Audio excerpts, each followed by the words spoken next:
Hello, everybody. Welcome to our RV Repair Club Live for May. It's hard to believe May is almost already gone, just flying by here. My name's Dave Solberg, Managing Editor of the RV Repair Club, and welcome.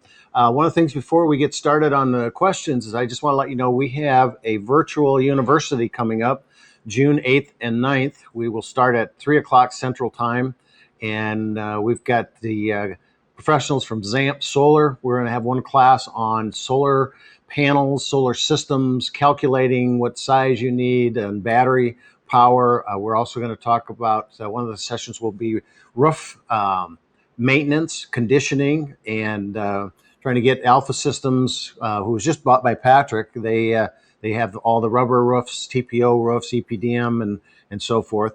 We're going to do one classes on refrigerators, and then a really good one, an exciting one I'm looking forward to is Mark Coop is the owner of RV Campground Views. And I've worked with Mark for about 5 or 6 years now. He's helped do seminars at some of the shows. And he has over, I believe it's somewhere in about the 4,000. If I remember right, I'll have to get the specs on it. Campground, 360-degree campground reviews. And we're going to do a session on trip planning, as it's getting harder and harder to find places that have spots open, especially in your national park campgrounds, even state park campgrounds. Mark's got some great tips on how to get there early in reservations, some of the places that times that you might want to avoid, and so forth. Again, June 8th and 9th on the RV Repair Club. Go to our site. You'll be able to take a look at that, or on Facebook and the other social medias. So anyway, we'll get started. The first question we have is Thomas says, I have a 10-gallon Dometic water heater that has sprung a leak by the drain. Can these aluminum tanks be welded or repaired? 2019 Coachman Chaparral, bought new in 2020. I winterized and drained the tank, but it still may have froze. I have to put it out and take the pictures for Dometic. So that one, I believe, is an Atwood, the Dometic version of that. Suburban and Atwood are the two major ones out there. There are some places, depending on where the crack or the leak is at, there are some places that you can do a little bit of a TIG weld or aluminum weld to it. But if it's up on the main body of the actual tank itself, that's a very thin aluminum. And I have not seen much success in doing that. Now, if it's at a fitting, where the drain valve is at or something like that, where you would have a little heavier metal on that portion and could put a bead around it, you might be able to get at it. The other thing that some of the things like this that I have found is that a lot of times, even though you can fix it, you probably spend more money on labor doing that by the time you can just get a new tank. So you don't have to buy a whole new system. You should be able to get just the tank itself, and it kind of at a fraction of the cost of what a whole system's worth or cost. And I would get an estimate on labor wise. You start putting 3-4 hours into something like this, that you have to take it all apart and weld it and sand it down and whatever, prep it. They're $125 an hour now. So I would say you're probably better off just to replace that inner tank on the unit. Ray, I have a 2001 Rialta, a Winnebago with a Volkswagen front end. Great little unit. I love those things. That doesn't have the glitter of days past because of the different materials, aluminum, fiberglass, regular body. I have different tones of color and a lot of black streaks. What do you recommend? Should I have it repainted or new gel coat? So, Ray, what you've got with your Rialta is the front end of that is a Volkswagen cab area, and that's metal, sheet metal that's painted. So I would say you probably don't have too much of that discoloring, maybe just a little bit, but you should be able to take some rubbing compound and bring that back to life and wax it. Then you've got fiberglass on the sides, and I don't remember for sure if Winnebago used an aluminum roof on the top of that. I know they didn't use a rubber roof, but they might have used a fiberglass in that with that unit. So what I would recommend is get some Barkeeper's Friend. It's a liquid with a little bit of pumice in it. Get the 3M pink sanding pad if you've got an orbital sander on it, and wet it down really good and just kind of do a wet sand on that, and you should be able to take those black streaks out as well as get some of that oxidation. So what's happening is you got a clear coat on that fiberglass that had very little UV protection built into that back in those days. The newer ones now do. And you know, the clear coat on the end of that starts to chalk and get cloudy, and then the fiberglass itself even starts to it's called UV degradation. So you might be able to sand some of that out. We do have a video on an adventure. I think if you look into the archives, and maybe it might be in the class as well, but we had the same thing with that adventure, and it was a 2000 adventure, so it would have been about the same kind of material that you had with that stuff. So once you do that, and you can get it, if you can get it down to the same color, you know, then you want to go back and use some McGuire's Carnauba wax. That's what Phylon, the company that makes that fiberglass panel, recommends to use, because it does have UV protection. So I would try that first, see if you're successful with that. Otherwise, you're probably looking at a paint job. And that unit probably shouldn't cost too much to paint, because it's only about 21 feet in length. Jeffrey, information for Dave. I have been having problems with my slide topper over a cable slide. After a lot of investigation, I found that the manufacturer installer had the slide topper wound so tight that it was causing the slide room to move out slowly and bind. I have since removed the slide topper to this cable out, and everything works great again. Oh, that's good information, Jeffrey. You know, and we're seeing a lot of manufacturers don't even put a slide topper on those. It's kind of a price point in it. I know Winnebago does with theirs, and some of the other ones. But yeah, if that slide room, or if that topper is pulling resistance into it, then it's probably pulling it. It's so tight it's causing the slide room to move out slowly. So I'm not really sure if with that slide topper how it would move out. I would think if it was wound too tight, it would pull it in because you're retracting that slide. But evidently that's working. So great information. Thomas says, Jeffrey, that is something I would not have thought of that could cause slowness in a slide. And I would too. But one of the things you also will find with slide rooms that's very, very common is slide creep. You know, you look at brand new units going down the road, and I see them coming by here every day from Winnebago, and the bottom has creeped out about 2 inches or sometimes even more. And typically what that is that somewhere in your hydraulic system, and this is more hydraulic typically than you would see with cable or gear slides, but it just has a little bit of there's a check valve, and it's just not keeping that fluid from moving back through the system, and that slide room has a tendency to move out, and that's something that can be adjusted too. So just FYI, but thanks a lot for the information on that. Joseph LeBlanc, how can I determine if the shocks on my 2014 Winnebago T 30T are weak or bad or are working properly? And if it's 2014 30T, and I'm pretty sure then you're on a Ford chassis or that F53 chassis. I don't remember exactly what shocks are on that, and I could literally run outside right now because we have a 2014 Itasca sitting outside that is for sale that has that same exact chassis on it. But anyway, what you can tell with the shocks in those is, first of all, you visually inspect them, look and see if you see any type of fluid leaking from any part of that shock. The shock itself will move a little bit if you grab it. It does have some movement out of it, but the best way is to look at the piston if you can bring the unit up a little bit and see the rod in the center if it's got any kind of pitting in it or bent. That's something that we see quite often. And then otherwise, the other thing is basically in the ride of it. You know, if you have something and it just keeps pillowing after you hit a bump or a dip, then that shock, it should do it once or twice. But if it keeps doing it, then I would say you're probably in the need for new shocks. The other thing that I've also noticed is that standard F15 chassis, or excuse me, F53 chassis. A lot of people take those shocks out and go up higher to Bilsteins or something a little better, just to give it a little more beef on that front end, and that helps take away some of the the wobbling you get as well, because you're relying on that shock a little too much. Jeffrey, hi Thomas. It made a big difference in being the slides run off the batteries, and I was afraid it was not going to come in.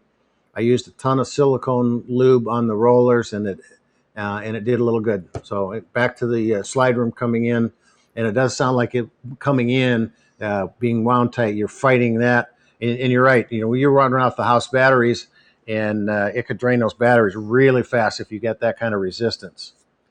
Dr. Greg Matheson, sorry for what is probably a silly question, and in the RV industry, there is no such thing because there's so many things going on. Does towing a vehicle behind a diesel pusher reduce, do nothing, or increase the impact of the wind from the side?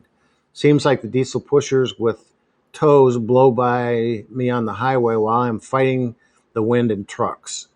Does towing a vehicle behind a diesel pusher reduce? Well, okay, so first of all, towing a vehicle behind a diesel pusher, you've got the torque with the diesel pusher to be able to, go up the 6% grades with something towing behind it. And, I've towed a lot of different cars, a lot of different models. We've taken Journeys that had the 300 horsepower diesel engine and pulled an Escalade behind it and had no problems whatsoever with it, except going up a 6% grade. That 300 was kind of at the threshold of that size of a unit. Workhorse Ford pulling a 3,200 pound. The torque of that diesel engine is what's giving you the ability to take and add something, 3,000 pounds or more back behind that and give you the oomph to do it. And when you say you see, diesel pushers with tows blow by me on the highway while I'm fighting the wind in the truck. So evidently you probably have a gas chassis, maybe a Ford, and even though it's got 364 horsepower, you put something behind it, and it's going to be a struggle when you get wind, you get hills, and it also depends on the length. I see people that have up to about 33, 34 feet. That gas chassis works perfect. It'll pull 3,000 pounds behind it, and you really don't have much of an issue. But when you start getting a little bit higher than that and heavier than that, start putting a lot of stuff in the base compartment of it, and then put 3,000 or 4,000 pounds behind it, you're going to fight the wind, and you're going to fight, going up the hills and stuff. So one thing I would recommend is go weigh your coach. Find out where you're at with all the stuff inside, because if you're close to gross vehicle weight rating with that, and then you put something behind it, you're going to have some issues. Jeffrey says removing the topper was the answer, and since you cannot unwind the spring without taking the whole topper off, it wasn't worth the headache. The only thing I would recommend, Jeffrey, is the reason that topper is on that slide room is not only to keep moisture from coming into that room, but also debris.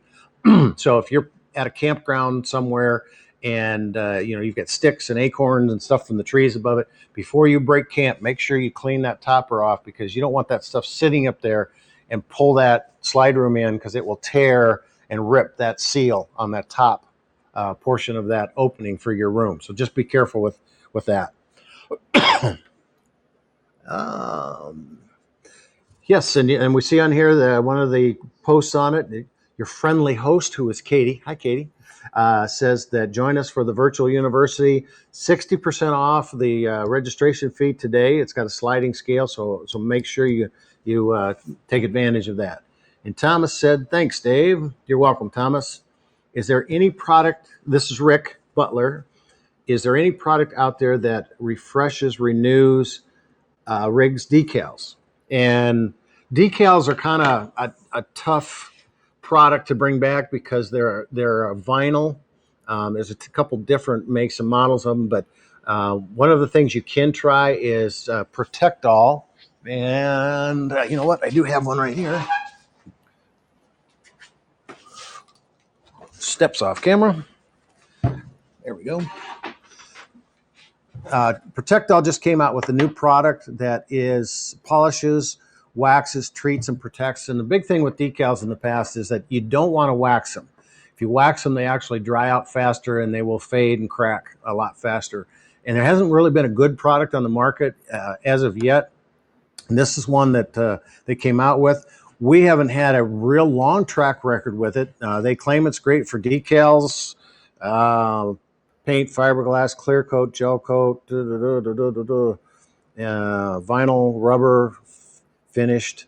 Anyway, and we have applied it to about probably 10 or more RV sidewalls, decals, different things, and very impressed with the product. We'll see what happens in the future with it. The thing I would recommend with yours is clean it really well.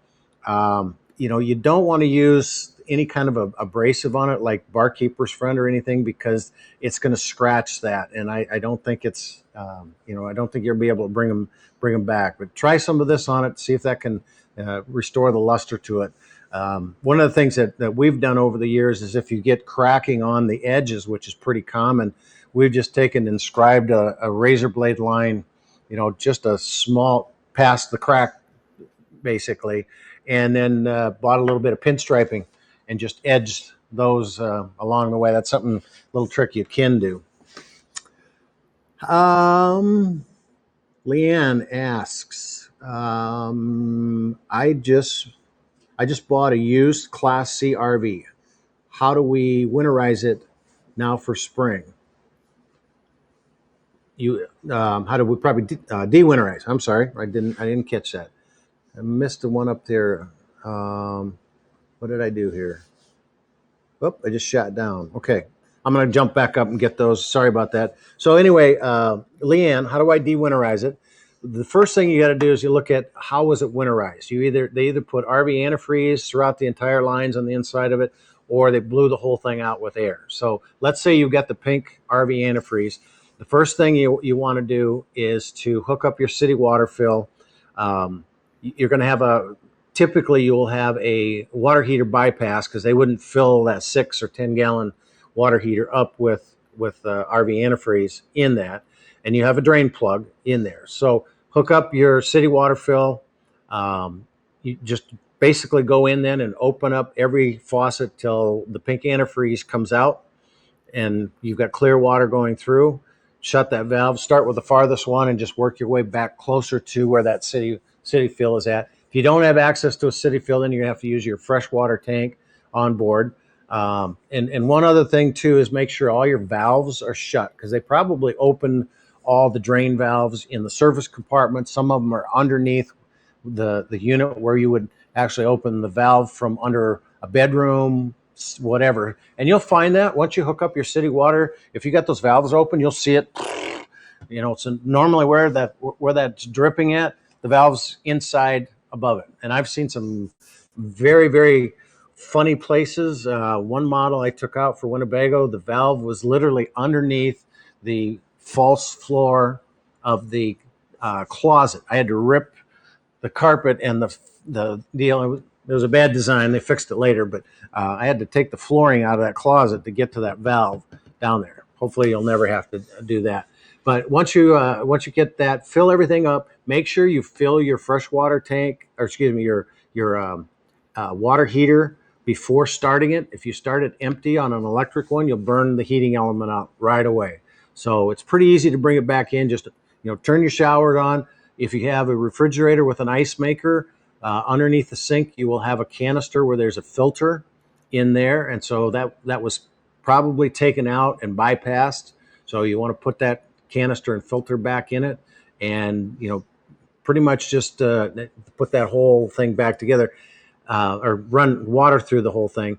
There is a good article on de-winterizing that's on the site as one of the blogs in there, and I think we've also done some videos on it. But pretty easy procedure to do. So let me scroll back up. This got me all out of whack here. Okay, we've got the Winnebago, Greg, Jeffrey, Virtual, their product that refreshes. Okay, Mark Wagner is the one I jumped out of. I have to replace part of my subflooring due to water damage. How best can I remove the main board just inside the doorway that seems to be attached to the side of the trailer? Can I add in additional boards diagonally between the existing replaced boards to add strength to the subflooring? And yes, you can. And I'm going to pull this up because this will give us a fairly good representation of what that floor is going to look like here. So this happens to be a Winnebago, and they do it a little bit different than what your trailer is going to be like, because your flooring is going to be made out of wood framework mostly, and around the edges, and some laddered in the inside, a piece of luan or a piece of plywood here for the top board, anywhere from 3/8 to a 1/2 inch in that plywood. And this one's that one's a little short here. But here's the difference here. Your trailer flooring is going to come all the way to the outside edge, and your sidewall is going to sit on top of this, where this one has kind of this L shape where it comes down, this aluminum extrusion sits on the outrigger and comes down here, where your sidewall is generally going to sit on that floor as it comes in there, because they make the floor and then they bring the sidewalls down on top of it. And what you need to do is pull back the carpet, find out where you've got the rotten floor area that's going to be soft, and then literally just take a saw and cut, just to find out what the thickness of that is. And you might have to drill a pilot hole somewhere way out of the way under a cabinet or a closet floor, pull that out and just see how thick it is, and then set your saw blade and just go to that thickness and pull out the bad stuff. And then as you're doing that, hopefully you can find where the framework is. It's going to be all around the outside edge, and then some cross members in that. And if you can get in the middle of that framework, then you could put new wood right where you popped it in. So you just scribe your bad parts out, lay that new part in there. And yes, you can reinforce that. I know we've done several Winnebagos in the past that had a soft floor because there wasn't enough support in there. And then as they let those idle, when they're sitting at parking lots or wherever, that heat from the exhaust would literally melt the styrofoam that's sandwiched inside there, which yours is going to have as well. So we would literally put a 2x4 ladder right down the walkway of that, so 2 runners and cross members to beef that up where there wasn't any support. So you should be able to cross member that and toenail it in various places. But I'm sorry, that's not a real good description. It's hard. I hate doing the puppet show with this stuff, but that's how you should be able to get in and find out where those joists are at, or pieces of framework, and just be able to edge those and reinforce it.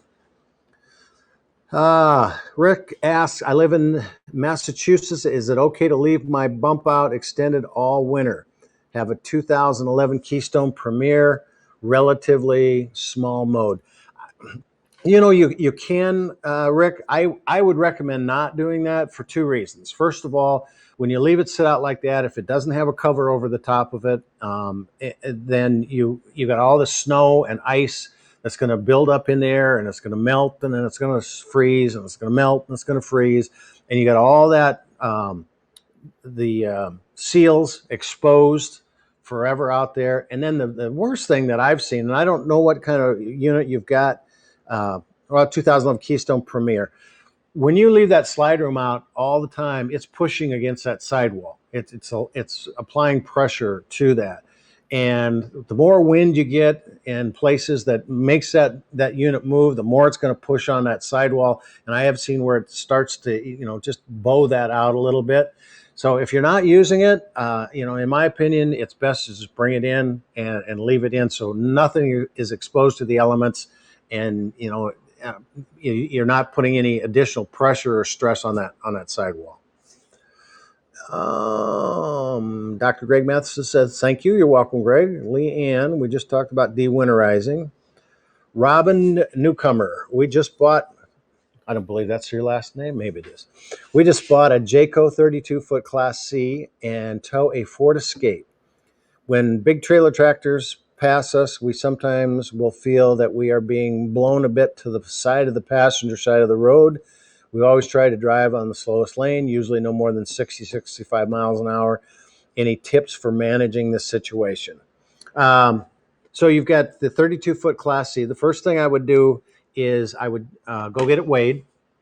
That's a pretty big, that's one of the longer Class Cs that's out there, and you're probably on the F 450 chassis with that, and you want to weigh it with individual, front axles on the first pad, back axles on the second pad, so you know not only gross vehicle weight rating, but you also then want to know what I have for front axle versus back axle, and you'll have those ratings on your data plate so that you're not too heavy. That will also give you the weights so you can find out proper tire inflation. And if you go to rvsafety.com, that's the RV Safety and Education Foundation, go to their tire charts, find your brand of tire, your model, and the weight that's on that, whether it's a dual application or single application, and that will tell you the proper pressure to put on that tire. And that's important because that tire is your contact to the road. To me, it's one of the most vulnerable components on an RV, and it's the most neglected. And so get the proper tire pressure, make sure that your weights are good in that. Then after that, when you start, getting into situations where you got wind shear and stuff, I would look at either Safety Plus or Roadmaster to look at some of their suspension enhancement systems. They can give you a little bit of an extra beef in there and take away some of that. We used to call it elephant on roller skates. So do those things and just see if you can try and get it a little more to factory specs. Okay, now Greg Matthew, the essence of the question on his towing: does the additional weight of a tow vehicle reduce the impact of side wind or trucks going past my 34-foot diesel? Seems like Class A's with tows don't fight side wind as much. At least they drive 10 miles faster than me and look impervious to side wind. And, I don't think the diesel, the Class A's, and since you said 34-foot diesel pusher, seems like Class A's. I'm not sure do you have a Class C, additional weight of a tow vehicle reduces impact of side wind? So I don't, the additional weight is not going to reduce the impact. Well, okay, I take that back. The heavier the vehicle, yes, the less it's going to be impacted by wind. A lot of these diesel pushers come out there and you got a windy day and you hit the bridge or the overpass, and your lighter vehicles out there with not quite as much suspension and chassis that the diesel has is going to get pushed all over the place. It's like coming out of the chute with a bull sometimes. And the heavier the unit, you're right, the less wind is going to affect it.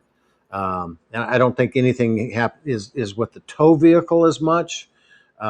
It's more the unit itself, because you think about it, you're driving a billboard down the road, basically, when you have that big Class A. So I hope that helped a little bit.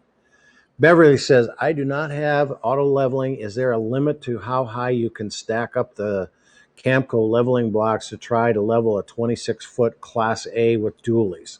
I'm in the Ozark Mountains, and the sights are 7 inches or more different from front to back. There is, I don't think they've actually come out. And what she's talking about, if you don't have the leveling jacks, pistons that come down and bring the coach up, she's putting them on the Camco blocks. And the biggest thing you have to make sure that you do is you want to get a block that is wide enough for the tire. I've seen these where an inch or so is hanging off the side of it. You don't want that. Your block has to be the entire width and wider than the tire itself, as well as the length of it. So you got a good, secure platform for that. And then, the Camco ones are kind of nice because they interlock. So I think you can get up to a certain point, and I don't know what the number is, but I would check, with that Camco thing that did have probably not an owner's manual as much as the data sheet that came on it. If not, I would go to Campco's website, and they would definitely have something on that. So I do think there is a restriction, or a not so much a restriction, but a recommendation for how high you can go with those, because at some point you're going to start to get some, instability out of that. And I don't know exactly where that's at, but 7 inches to me doesn't sound, too exaggerated with that unit. Carrie Brahman says, a 12-volt marine batteries, 2021 Geo Pro 12-volt refrigerator. The batteries can't keep the refrigerator running overnight. Going to be work camping with a non-electric site for 8 months. What is the best battery to keep everything going, in your opinion? Well, first of all, when somebody tells me they have 12-volt marine batteries, I start to get a little nervous about that, because to me that means marine batteries are probably purchased from one of the economy places, the box stores, or something like that. And there's a lot of stuff out there that's called marine/RV batteries that are no good. They will not last at all. I recommend, and there's 3 different types that you can get. So let's talk about that first. You can get the lead acid, which is wet cell batteries. They have to be deep cycle. That means they're going to be drawn down and recharged several times. Each one of those is a cycle. You can get, and those have to be maintained. They have to be desulfated. When you recharge them, you need a 3-stage charger or a multi-stage charger that's going to break up the sulfation. And your typical RVs have a converter that doesn't do that. They're going to get sulfated within a year, and the cheaper the battery, the faster that's going to happen. And it's got cheaper welds, and I mean, it's a whole litany of stuff. Spend the money, get a better battery, especially if you're going to be work camping and doing this. I would recommend either Trojan, Lifeline, US battery. Zamp Solar now has, it's not their own battery, but they've partnered with a battery company because they're doing the solar panels. And you can have the best solar panel system in the world, but if your batteries are sulfated or not good, then it does you no good. So the advantage of the AGM battery is it doesn't have to be desulfated as much. And the third one is lithium, but you're talking some big bucks, $800 to $1,000 for each lithium battery, where you're at the 150, 60 range with the lead acid. You're probably 225 to 250 with the AGMs, but they're going to last longer. The second thing then is you want to make sure that you look at the amp hours that they give you. There's a group 24, group 27, group 31. Each one of those is going to give you a certain amount of time, amp hours, that you have to calculate. Okay, I'm going to use the lights inside. What 12-volt systems am I going to use? How often am I going to use them? And this is something we're going to cover on the 8th and 9th. I have Zamp Solar that's going to be doing, I believe on the 8th, they're doing a full hour of solar panels and batteries and calculating what you're going to need. So, I'm going to use the lights probably 2 hours during the day. They're going to draw X amount of amps. I'm going to use the refrigerator on the LP, but it's still going to draw amps off the battery to run the circuit board. I've got a water heater. All my LP appliances are still going to use battery power. I'm going to plug the TV in and use an inverter. All that stuff has to be calculated so you know what your requirements are, and you get the right battery and the right amp hours to last a lot longer. So I'm sure with yours, if it doesn't last overnight, you don't have a good battery, and it's probably sulfated as well. Okay. So Dr. Matheson says he's got a Class A Thor Aria. Okay. So not knowing what year it is, I'm assuming that it's got a Ford chassis, probably an F53 on it. I would do the same thing we talked about a little bit earlier here. Go weigh that unit, find out exactly what you have in for weight, front axle, back axle, tire pressure. Get the right tire pressure in that thing. And then you may want to look at one of the Safety Plus, a Roadmaster. There's a variety of different front end suspension systems that would help shore that thing up. And some of those, especially if it's a bigger, longer unit, you might be on the high side of the weight for that chassis. That's going to give you a little bit of elephant on roller skates. Robin says that is her real last name, Robin, and she's probably a newcomer here. So, a wonderful name, Robin. I love it. But a lot of times I get people put stuff in you. Really? And Beverly says, thank you.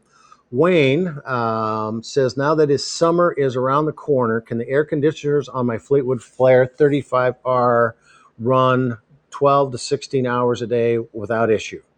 And the thing that you need to do with your air conditioners is you keep in mind there's very few moving parts in those air conditioners. You've got the motor that's going to run the fan, and that's about it. It's going to push the fluid in.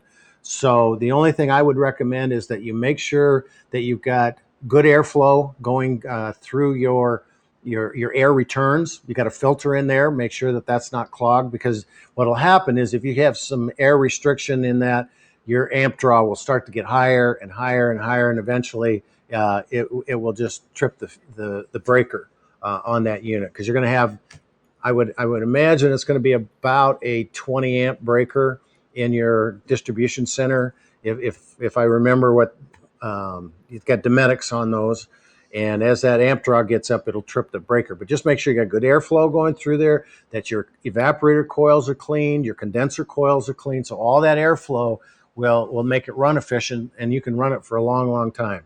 There are some great videos, and there's some great articles on how to clean those evaporator coils. You got the evaporator coil on the front, and I do not have one here, do I? I moved it outside.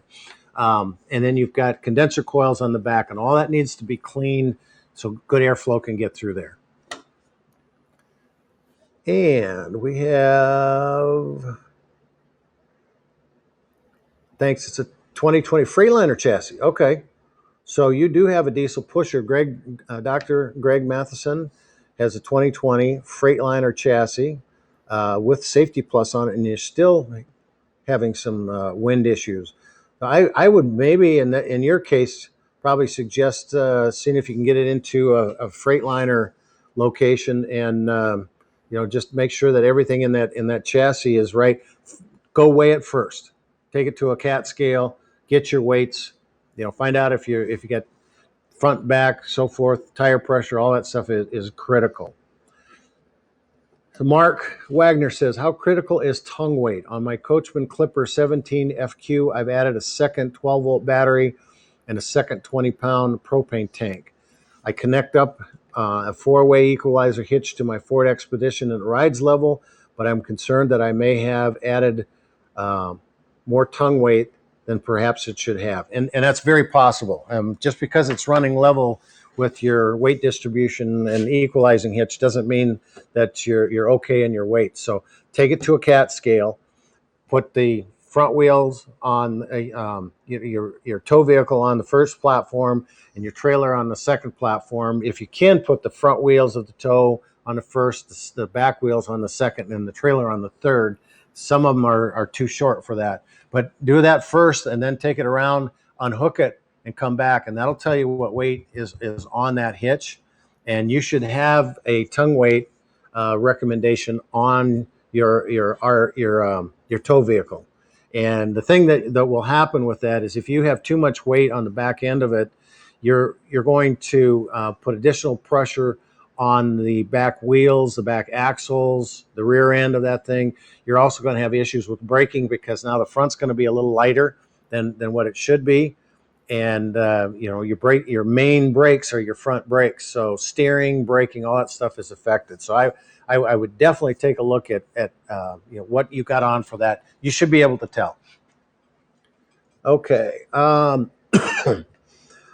Thomas says, do you recommend a fire suppression system? Not sure if I need one for a residential fridge. Well, and I, tire suppression systems, there's a lot of stuff that's out in the market. I helped the RV Safety and Education Foundation develop their safety program, which was 9 different topics. And one of them was fire. We spent an awful lot of time um, videotaping, researching, all this kind of stuff on the fire safety, and not just for refrigerators. And that's kind of the hot button right now. Is everybody says, "Oh, those absorption refrigerators." You've got, typically you have one fire extinguisher in an RV, which is a 10 BC fire extinguisher, because that's what DOT code requires, which is fine when you're looking at a semi truck. But when you're looking, because that's motor fuels and electrical, a Class A fire is anything that is fiberglass, anything that creates an ash, fiberglass, wood, carpet. 90% of what your RV is made of, and that fire extinguisher is not suitable for that. I recommend going out and getting a 10 ABC fire extinguisher. I recommend putting one in a tow vehicle, one inside the RV, one outside the RV. If you got a towed on a motorized with that, they're very inexpensive. And I think that putting one on the inside of the door, to me, is not sufficient. I don't know if you'd need a fire suppression system as much as just get some good fire extinguishers and understand where they're at and how to use them. That to me is important. Okay, we have Carol. We have a Jayco Seneca 2020 Super C. We need a different radio / entertainment center. Currently has a sound stream that we are not impressed with. Any suggestions? Most of your companies now are using Jensen is probably one of the big ones that I've seen out in the market right now. You can get a lot of different things. There's so many out there that Sony makes some of the best stuff that's out there, but it's on the high line of the dollar expense line. I would say probably the best thing is to look at and the thing that I see a lot of times is people run out and go to Best Buy and some of the others, and I'm not picking on them, but the radios that or entertainment centers that are built for homes or for automobiles don't always hold up to the rigors that some of your RVs are going to put them through. You take an RV and you store it and you let it sit in 120-degree weather until you use it, or you let it sit, or 100-degree weather, but it gets 120 plus inside that unit. You let it sit up in this area in the wintertime and it could get down below zero. I mean, we had a -20 with a wind chill of -45 for a week here, and some of those components just can't take that heat range, those extremes. So I would definitely look at something that you see in the RV industry. Maybe check with your dealer and find out what they are recommending in their systems. And just kind of take a review of some of the. Probably the best thing to do is go to an RV show that has a vendor listing, and most of those will have at least one vendor that carries the entertainment systems. Thomas says, I have added fire extinguishers to my fifth wheel and also in a tow vehicle. Great idea, Thomas. The tiny one that came with my rig wouldn't put out a birthday candle. I agree. Well, we've tried over the years. When we did the RV safety education program, we had a gentleman by the name of Mac McCoy, we called the fire guy, and he did seminars all over the country, showing how this fire extinguisher was inadequate. It's a code, and I can't remember. It's a National Fire Prevention, so it's like the NFPA or something code combined with DOT. And sometimes the challenge with RVs is they fall through the cracks in some of these safety and code places. In fact, anything over 12,000 pounds, I believe it is right now, and up, does not exist in the DOT regulations. So it's up to the RV industry and RVIA to help put in some of these standards and codes. And this is one that we've been fighting with for a long time. And manufacturers don't want to do it because it adds cost. And you think, well, $20. Well, if you're going to do 10,000 RVs a year, you got the bean counter. So great that you put them in. I recommend everybody does that. Joe Rodriguez, I have a 2005 Tiffin motorhome with power gear, electric slide, manual slide out system requires no preventative maintenance, but see videos, spray WD-40 grease, etc. I would not do that. I know Power Gear has just been recently purchased by Lippert. If you go on to the LCI1.com website and go to their technical manuals, you will find Power Gear. They purchased them, and what is recommended. Very few people recommend WD-40, and the only one that I've ever found that does is HWH recommends it on their hydraulic leveling jacks systems to spray that on and to then wipe it off. WD-40 has a lot of great uses and features and stuff like that. But one of the things it does do is it attracts grit. And so you start putting it on components that are supposed to be sliding in and out, and it can pit those. It can do a variety of things. So I would not do that with that system. I would check the owner's manual. Most of them recommend just cleaning it off with a rag. I had installed the Safety Plus, this Wayne, and Sumo Springs on my 35-foot Fleetwood Flare 35 Class A, and it really made a big difference on the sway issue and tracking straight. So there's a testimonial for somebody that's put those system on.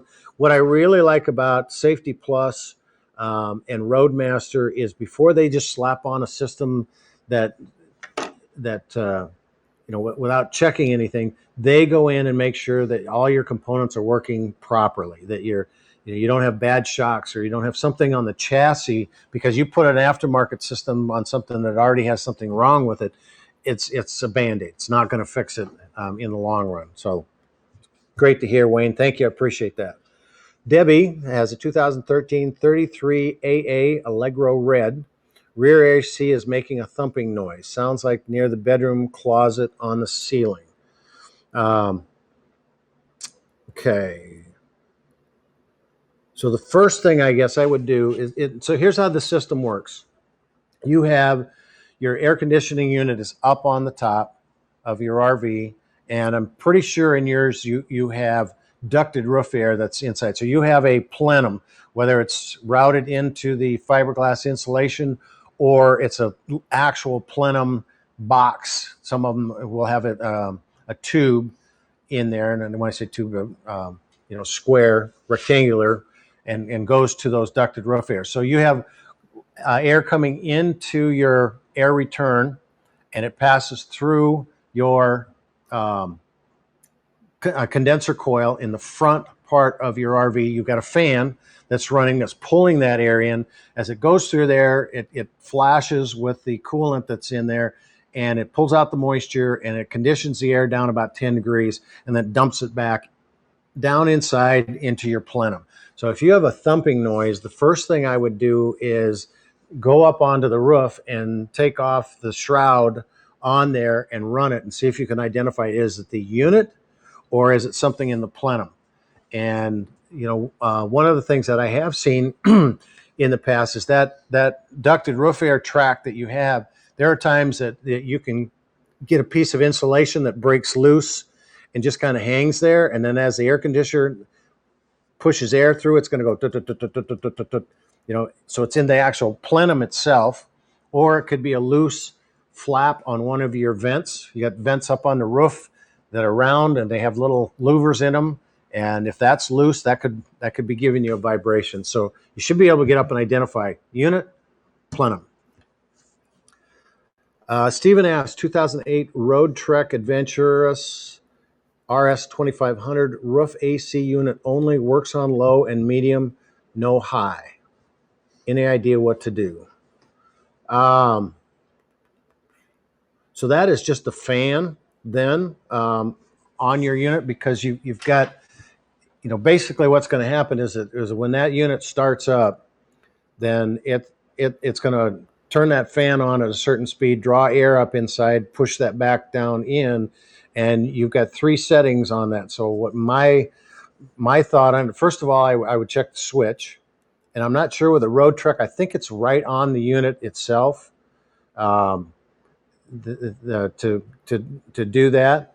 And if it's not the switch, then it's in the motor, and that's something that You know, they could probably take that switch out and do a bench test with it, but with the motor, you can't. But you can identify it that way. So it's not a real easy DIY project. Excuse me. Peter, I have considered all three methods of towing behind a diesel pusher: 4 on the ground, dolly and trailer. I am seriously considering dolly. Tell me the problems with this in your experience. Well, you know, in my opinion, the best way to tow is if you can get on all fours and just put a tow bar behind it, because it tracks perfectly with you.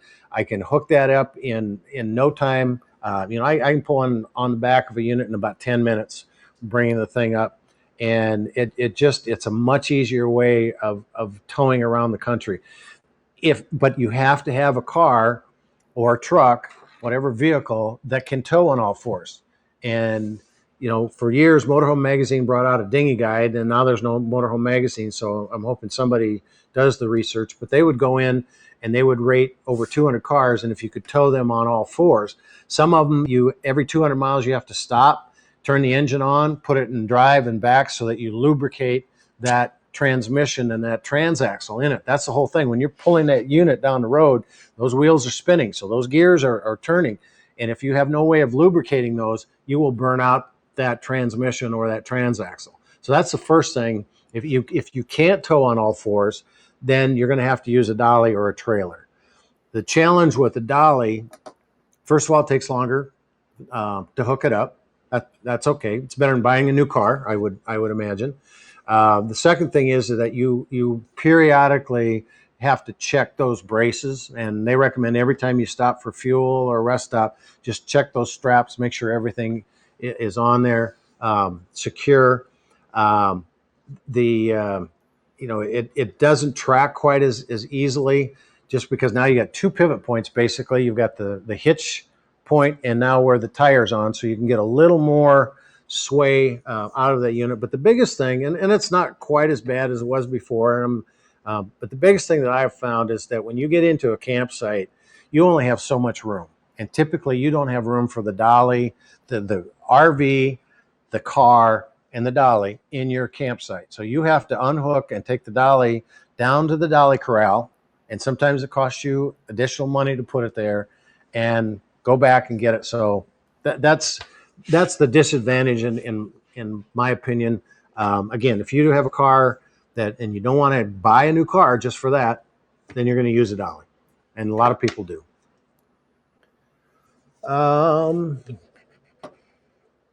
What should you use to lube the slide outs, and how should you do it? Well, and we talked about this a little bit before. It depends on what slide mechanism you have. You know, one of the things that I highly recommend, and I do not have one here, but this is a good product to use on the seals. That is the big thing, in my opinion, is to keep those seals lubricated so that they don't deteriorate. You don't get UV degradation out of them. They don't start to crack. You know, that you can use this. They also have slide seal lubricant that a variety of different companies are putting out. But when you start getting into the mechanism itself, I think lube the slide outs. So when you start getting into the mechanism, there are very few that actually want you to lubricate that mechanism. Now, the gear slides like the Newmars and some of those that have them, I know Keystone uses a few in theirs. They recommend a little bit of 3-in-1 oil, not on the gear or any mechanism anywhere, but on where the gear is at, there is a small little bearing on the outside of each one of those. A little 3-in-1 oil once a year, or when it starts to squeak a little bit.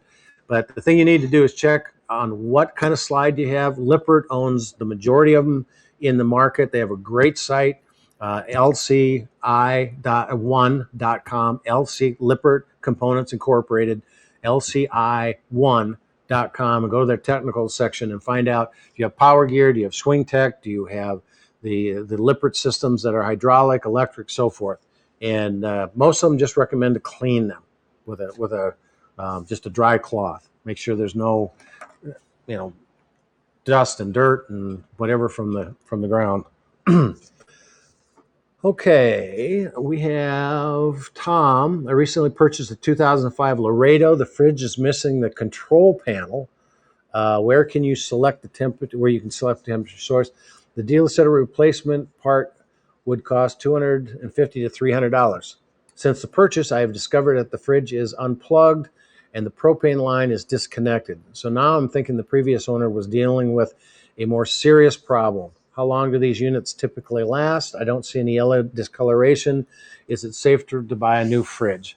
And before I would spend, Tom, before I would spend 250 to 300 bucks on a control panel, I would make sure that you do not have a plugged cooling unit. Discoloration, that only tells me that I have a cooling unit that's created a little bit of a leak, a crack somewhere. That's kind of what the recall notice on both Norcold and Dometic was for the years. But more often what I see is people bring their RVs to their homes, put them in the driveway, plug them in, get ready to go on their trip. They leave them there for 2 or 3 days because they want the inside to get cool. They want the fridge to get cool. And when you have that RV on an incline, more than 3% side to side, 6% front to back, that cooling unit fluid cannot make its way back down. There's a series of zigzag coils on the back side of that. And so when it's sitting at an angle, it pulls up here, but it can't make it back down to the boiler. It sits here, it just gets hotter and hotter and hotter, and it starts to flake, and then it actually clogs the cooling unit, and it will not cool. And if yours is unplugged and the control board was pulled out of it, chances are it wasn't working, and they tried to fix it themselves and said, I'm not going to do it. What you can do is to, and I personally, I would recommend take the refrigerator out. We do have a video on our site that we did take an older one out and put a replacement back in. There's a series of screws around the outside and two on the inside the vent from the outside, and then hook up your refrigerator directly to the electric heat element. And the way you do that, there's a video online that shows that. And you just go into bypass your control. You're going to bypass the control module that's inside, because you don't have one. And you're going to bypass the module on the backside, the power module. And you're going to hook that up so that you have voltage, AC voltage going directly to the heat element. So you're not using the LP side of it. We just want to check that cooling unit. So once you do that, that heat element should heat up, and you should have a good cold refrigerator in about 24 hours. And the reason I want you to take it out is because if it's not running efficient, you can literally take a temperature gun. I don't know if I have one here. Let me see. No, I do not. Just one of those infrared guns. And you should be able to see all of a sudden, and a lot of times a telltale sign is when you pull that out, you'll notice the cooling unit is kind of grayish looking, and all of a sudden there's some spot that's just burnt rust. And that usually tells me that that area is getting just hot as can be, flaked all the paint off it, and your refrigerator is no good. So before spending any money on that thing, I would definitely go to there. The biggest problem is bringing it, using it out of level. So we're getting pretty close. We got probably time for one more, 4:59. Thomas said, Lori Magnuson, check this PDF from, great. Thomas went to the Lippert's website and found the info sheet on the slide out. Again, make sure it's the type you have, because Lippert has a dozen of them or more. Trevor, can you install a 12-volt lithium battery in place of the regular lead acid battery without any modifications? You may have answered this question before. Just got in from work. And no, we didn't cover that one before. We talked a little bit about lithium. You can replace a lead acid battery with a lithium battery, but what you need to make sure that you do is that the charger is set for whatever kind of a battery charger is in your system, whether you've got a separate one or it's part of the distribution center itself. Make sure that it can charge the lithium batteries, because it does take a special charger for that. And Lori said, thanks, Thomas. Again, thanks, Thomas. Appreciate that. And that's it. I'm supposed to wrap up here. So hopefully what we can do is get some of these questions. We do have a few more on here. I'll try to answer them out on the lineup, and appreciate everybody coming out. Again, don't forget, June 8th and 9th, we're going to do our virtual University, and we're going to cover roof materials. We're going to cover ZAMP solar power and calculating not only the solar panels that you need, but the battery power that you need, refrigerators, appliances, and the big one, trip planning with Mark. So again, thanks for coming out. Really appreciate it. Have a great Memorial Day weekend. Hopefully you get a chance to go out and go camping.